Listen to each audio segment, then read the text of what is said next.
Good morning. Well, it's November the 18th now, 2016, and we had our first genuine cold weather last night. It got below 20 degrees Fahrenheit last night, which, you know, we've had a long run of unusually warm weather, and boy, that one, it froze. In here, it froze as well. It probably dipped just below 30 degrees or something like that. But not too bad. Now what I want to do is show you this tomato plant. I don't know if you can see this, but you see those leaves? Now yesterday these were nice and green and crisp, and but last night the frost got them. But you know when you think about it, it is the middle of November, and that was the first time it got cold enough in here to damage these plants significantly at all. So greenhouses are great. Now, one of the things that you want to look at, I don't know if you can see this, but let me show you. You see, now that's a green tomato. Let me get up a little closer here. That's a green tomato, but I don't know if you can tell, but you see how right below on the flesh and just maybe an eighth inch below, it looks kind of transparent, sort of, that a little bit outside. That's frost damage. I think I've got one here that's still, yeah.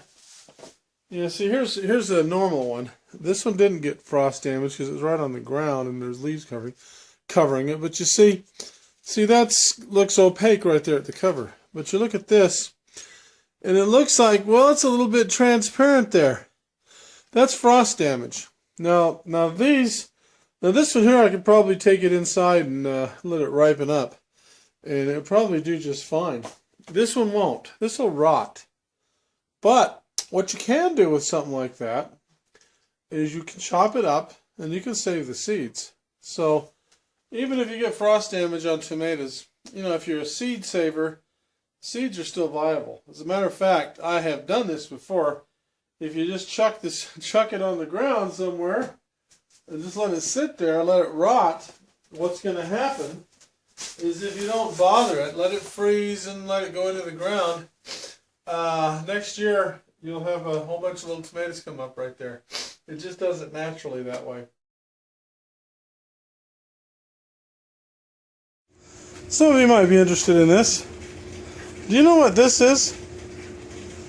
Looks like a whole bunch of little tomato plants, doesn't it? Well, that's exactly what it is. Let me push this aside, and I don't know if you can see from the shadow how many there are. Maybe you can see this side better. But there are maybe, I don't know, I would venture there might be 100 tomato plants in there. You know where that came from? Well, we had tomatoes in here last year, and I think they were Brandywine, so these might be Brandywine tomatoes. But what happens is, this is how nature reproduces tomatoes. We must have left a tomato in here and let it rot. It was probably a small one that wasn't very big. But what happens is they rot over the winter and set in there and get under the dirt. I'm not sure how that happens, but in the natural process, they will replant themselves. This has been out here in my sun deck, I call it, and it's this. But the interesting thing here that you might want to know is, well, this is nice and warm, and I've got other plants out here, but during the wintertime, this place doesn't retain heat very well, so it freezes in here, and it freezes hard.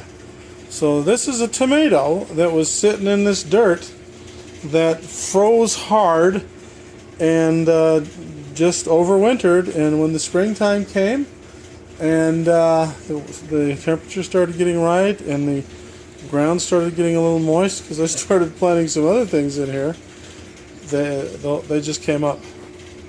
So tomatoes will volunteer like that. So I might even do a video on that if I can. Is just plant a tomato in the fall, and you're ready to go in the spring. It's just that you're going to have a mess like that. Lots of them, and you'll have to thin them out. But that does work. So anyway, so there's the tomatoes. They did freeze.